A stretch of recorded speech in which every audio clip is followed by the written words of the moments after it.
Acting academy वगैरे असं काहीच नाही. आम्ही ईशाच्या घरच्यांची खोटं बोललो आहोत आणि त्यांना खोटं सांगितलंय की हेच सगळे माझे खरे नातेवाईक आहेत. खरंच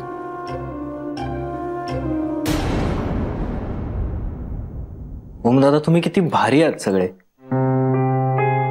या घरातले लोक पण भारी आहेत. किती झटताय तुम्ही एकमेकांसाठी. आणि तुम्ही सगळे ईशाताईच्या घरच्यांशी खोटं बोलताय कारण तुझं आणि ईशाताईचं लग्न व्हावं म्हणून. किती सांभाळून घेता तुम्ही एकमेकांना. ओम दादा, मी तुझा भाऊ आहे ना, मला तुझ्या कुटुंबात यायचंय. किती बांधिलात तुम्ही सगळे एकमेकांसाठी. आणि कोण करतं एवढं. रक्ताचे खरे नातेवाईक सुद्धा करत नाही. नाहीतर माझे बाबा,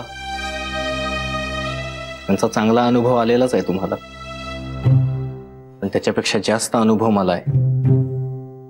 ओम दादा, बाबा मला इथं का ठेवून गेलेत माहितीये? कारण मी इकडच्या सगळ्या गोष्टी तिकडे सांगाव्या म्हणून. आणि दुसरी गोष्ट म्हणजे माझं 2 वेळेचं तिकडचं जेवण वाचेल. बाबा पै आणि पैचा हिशोब मागतात माझ्याकडं. ओम दादा, मी ना 10वीला नापास झालो होतो. तेव्हापासून बाबा एक शब्द पण नीट नाही बोलत माझ्याशी. मला काहीतरी खूप मोठा गुन्हा केल्यासारखं वाटत होतं. तुझ्या आयुष्यात काही होणार नाही हा विश्वास त्यांनीच दिला मला. ओम दादा, मी घरी जेवायला लागलो की बाबा मला काय म्हणतात माहितीये? की तुला फुकटचं गिळायला मिळते. ओम दादा, मी एवढा वाईट आहे का रे? अरे नाही रे, तू खूप चांगला आहेस. अजिबात कम असेल नाहीस. हा, हे मान्य आहे की तुला तुझी दिशा सापडत नाहीये, पण सापडेल ना ती. अरे मलाही सापडली नव्हती. आणि 10वी नंतर काय सगळ्यांनाच माहिती नसतं त्यांना काय करायचं असतं ते. तुझ्या बाबांबद्दलचा राग तुझ्या मनातनं काढून टाक. नको ठेवूस. खरंच त्याचा तुलाच जास्त त्रास होईल. आणि डोंट वरी, माझ्याही मनात माझ्या बाबाबद्दल किती राग होता. चाललंय की आमचं आता बरं. तुमचंही होईल छान. ओम दादा, तुला माहित नाही माझ्या बाबांचं. मी एक एक गोष्टी सांगायला लागलो ना, बाबांनी केस केली तुमच्यावर ओम दादा. केस. आणि ते जमिनीचं पण. जाऊ दे, मी बोलायला लागलो की माझ्याच्यानं थांबवणार नाही आणि तुला ते ऐकवणार पण नाही. चोखे नको सांगूस.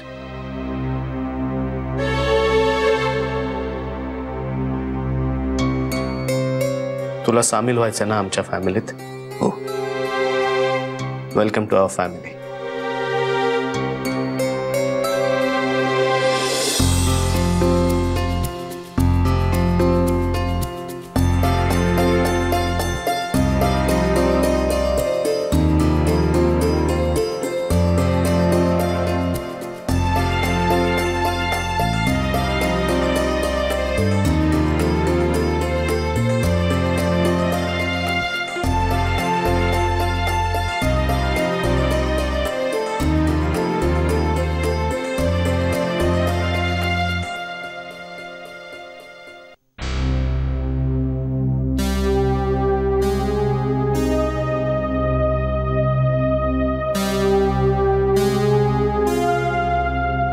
अरे तुम्ही टेन्शन नका घेऊ.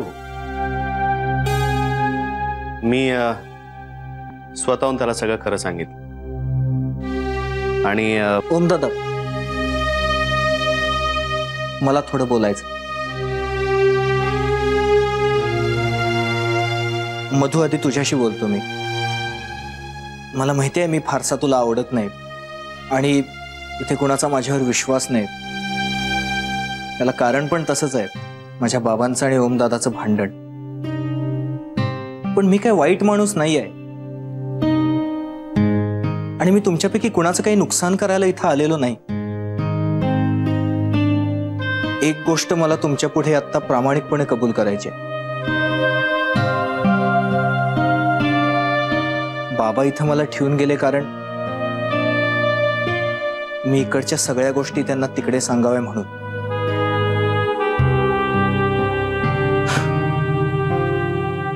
बाबा मला नेहमी सांगायचे, इथं राहताना कान डोळे नीट उघडे ठेव, आजूबाजूला बघ काय चाललंय. मला याचा अर्थ कळायचाच नाही, पण जेव्हा मी आजूबाजूला बघितलं तेव्हा मला इथे फक्त प्रेम दिसलं. फक्त प्रेम. भाऊ, बहीण, आजी, काका हे सगळे तुम्ही मानलेले नातेवाईक आहात, पण किती सांभाळून घेता तुम्ही सगळे एकमेकांना. आणि मी ओमदादाचा सख्खा नातेवाईक असून पण परक्यासारखी स्वतःची ओळख शोधत होतो.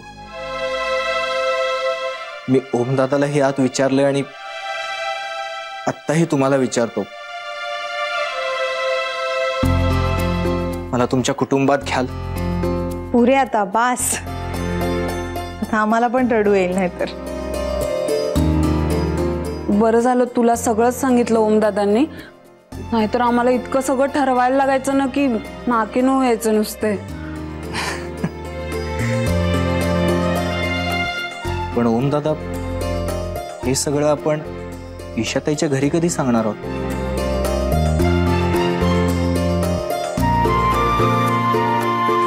अरे टेंशन नहीं लेने का, बिंदास्त रहने का. हा काय सिनेमातला डायलॉग आहे का कुठल्या हिरोचा? हो, हिरोचाच डायलॉग आहे, आपल्या घरातल्या हिरोचा, सुपर हिरोचा. कोण? दत्ता भाऊ. हो, हा हा, ते मोठा माणूस. खरे, तू अजून पुरेसा भेटला नाही आहेस ना, त्यांना भेट मग येईल सगळं लक्षात हळूहळू.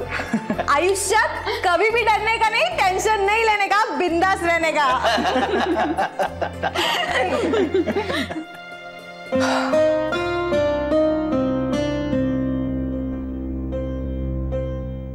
रिलीफ वाटतंय ना? यार समीर जसा रिॲक्ट झाला आता, समजा माझ्या घरचे रिॲक्ट झाले त्यांना कळल्यावर काय मजा येईल ना. कमाल धमाल येईल. Hope so. आणि या सगळ्यात जर का आता तुझी आई आली ना आपल्यात, तर म्हणजे मी बहुतेक तीर्थयात्रेला जाईन. तू खूपच पॉझिटिव्ह विचार करतेस, चांगलं आहे ते. पण हे सगळं कळल्यानंतर तुझ्या घरच्यांना हे जर मान्य नसेल तर, त्यांनी आपल्या लग्नाला विरोध केला तर? तू का असं निगेटिव्ह बोलतोय सोम?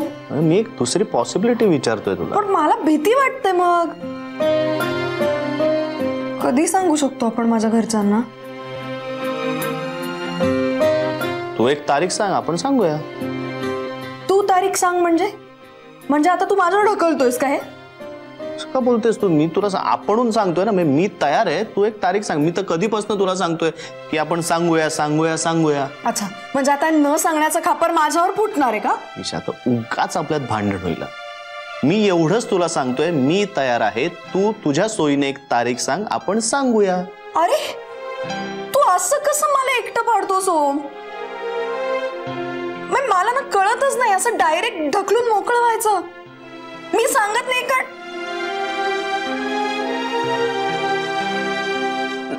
सांगत नाही कारण काहीतरी कन्फ्युजन्स असतात ना यार. तू तरी समजून घे.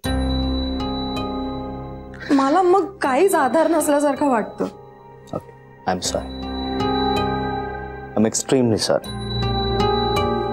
काय नाही ईशा, या सगळ्याचं आपल्यावर प्रेशर खूप वाढतंय. It is affecting us now. त्यामुळे मला असं वाटतं की लवकरात लवकर आपण सांगूया. हे तू सांग, आपण तेव्हा सांगून टाकू. पुन्हा तेच. तू परत परत ते नको ना बोलू सोम. हे बघ, मी एकटी पडले ना तर मला दुसरं कोणीच नाहीये तिथे सपोर्ट करायला तुझ्याशिवाय, आणि माझ्या घरचे फाडून खातील मला. Okay, I am sorry. मी म्हटलं ना.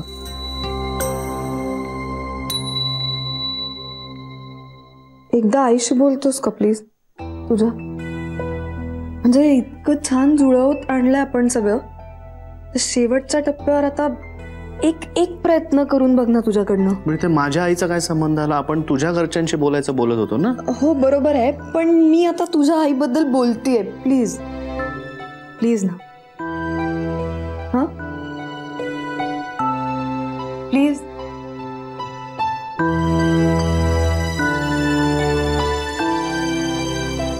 प्लीज.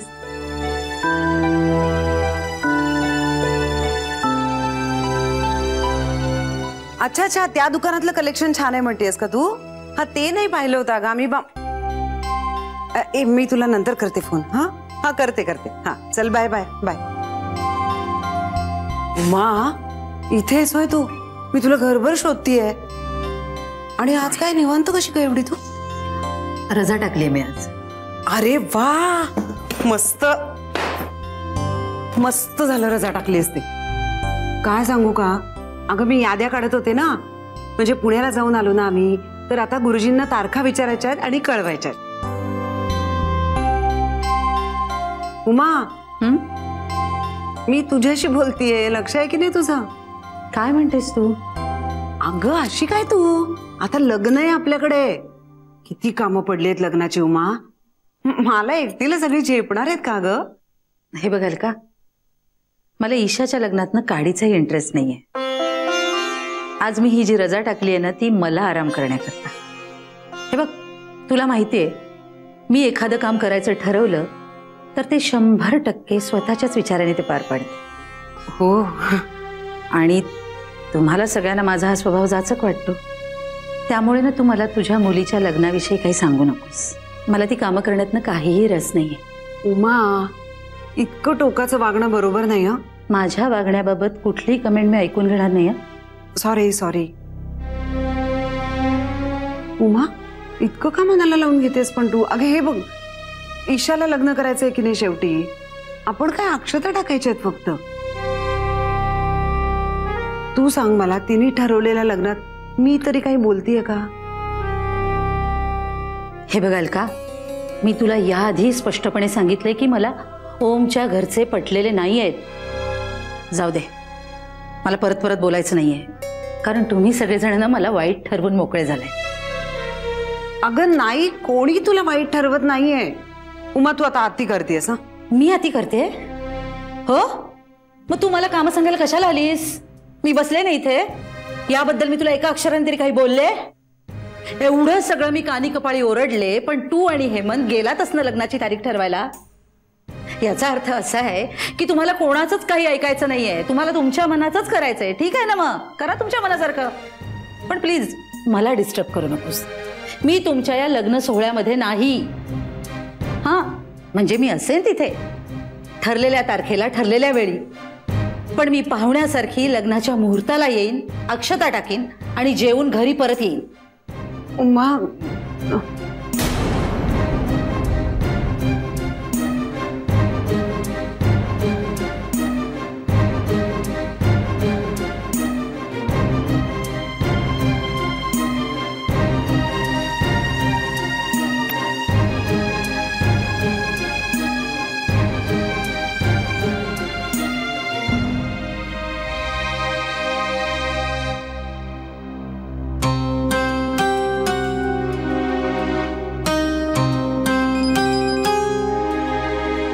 हा बोल आई. इशू काय झालं, तू रडतीयस का? आता ना उमा काकू मला खूप बोलली. काय झालं एवढं रडायला? अगं म्हणजे मी तिला म्हणायला गेले की आता खूप कामं आहेत लग्नाची आणि याद्या बिद्या करायच्या आहेत, तर मला तुझी मदत लागेल, गुरुजींना विचारायच्या तारखा आणि कळवायच्या आहेत म्हणून असं सांगायला गेले ना, तर ती म्हणाली की मला इशूच्या लग्नामध्ये काही इंटरेस्ट नाहीये. आई तू लक्ष नको देऊस तिच्याकडे. आणि इतकं रडायला काय झालंय? इशू अगं रडायला काय झालं म्हणजे काय, म्हणजे एखादा माणूस जर फुगून बसला असेल तर आपण त्याची समजूत नाही का काढत, तर त्याला तसंच राहू देतं चिडलेलं, नाही की नाही? मी तिच्याशी बोलायला गेले तर ती माझ्याशी बोलतच नाहीये. मग काय करू मी आता? आणि मला म्हणाली इशूच्या लग्नात इंटरेस्ट तर नाहीच आहे, पण मी लग्नाला आले तरी पाहुण्यासारखी येणार, अक्षता टाकणार, जेवणार आणि जाणार घरी. आता नवीन आहे का हे आपल्याला आई उमा काकूचं? हा, आणि आता तू एवढं रडून काही उपयोग होणार आहे का त्याचा? नाही नाही इशू, तू बोल ना का तिच्याशी. ती चिडली अगं आपल्यावरती. तू बोलशील का? बरं, मी बोलते तिच्याशी. तू आधी शांत होतेस का प्लीज? मी बोलते. इशू आत्ता बोल ना, आत्ता. आई मी बोलते. हा, तू काळजी नको करू, मी बोलते. बर बोल पण. हा ठेव. बाय, काळजी घे. हो. काय झालं? आईचा फोन होता, ती रडत होती. का? तिला उमा काकू काहीतरी बोलली म्हणाली ईशाच्या लग्नात मी काही इंटरेस्टच घेणार नाहीये, पाहुण्यासारखी येऊन जाईन म्हणे लग्नात. तुझी उमा काकू ना जरा तिरसटच आहे. तिला ना पहिल्यापासून माझ्यात काही ना काहीतरी प्रॉब्लेमच दिसत आहे. अरे असं नको ना म्हणू, ती माझ्याचसाठी करतेय ना हे सगळं. मी बोलेन तिच्याशी नंतर. थँक्स. इतका नको ना चेहरा पाडू. पुढे हस. मला वाटतंय कोणाला तरी उंदीर हवाय म्हणून हे बेरिंग घेतलं जाते. हो ना?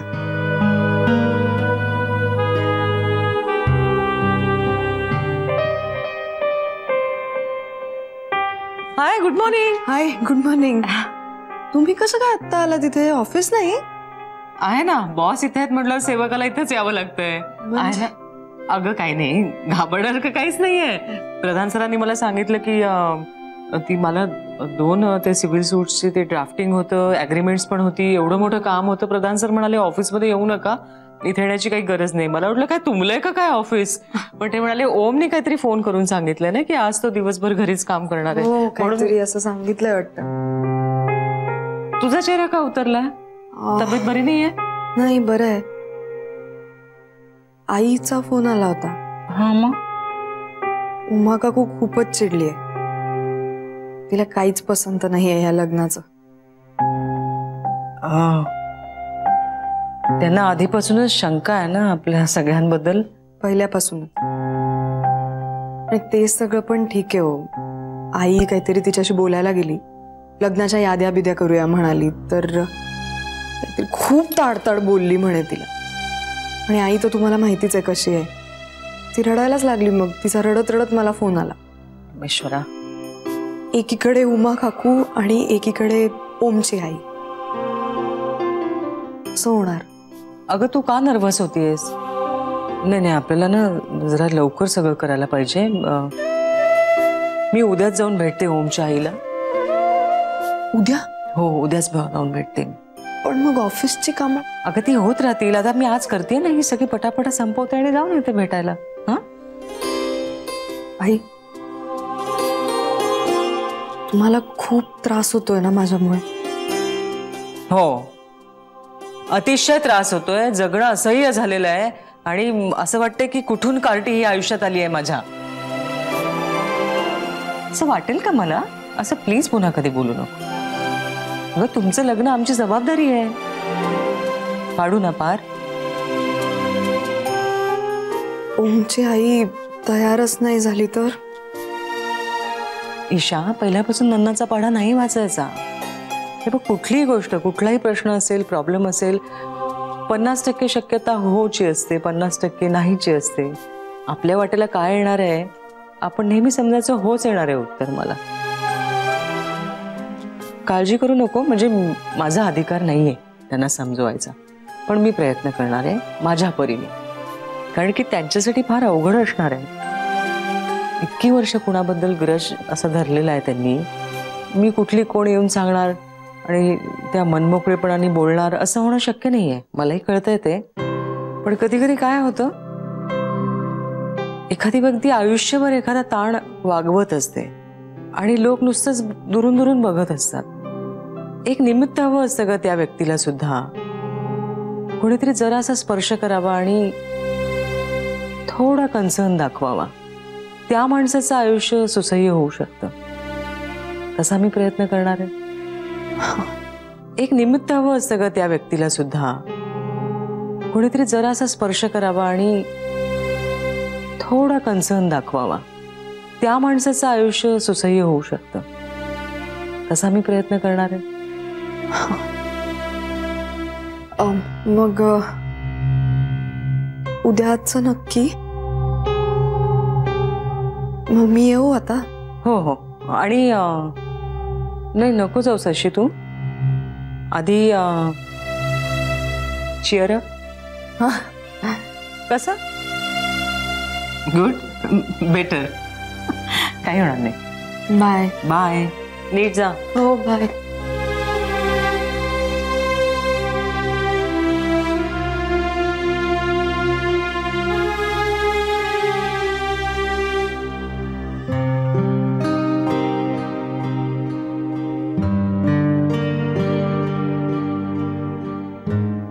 ओ मिशा, मला ना तुमच्या वैयक्तिक आयुष्यात अजिबात ढवळाढवळ करायची नाहीये, पण या माणसाला घरात ठेवून तुम्ही खूप मोठी चूक करताय. आता या माणसाशी संबंध ठेवायचा असेल तर माझ्याशी संबंध नाही ठेवायचा. नाहीतरी आता तुमचं घर भरलेलं आहे, मीच काय ती बाहेरची.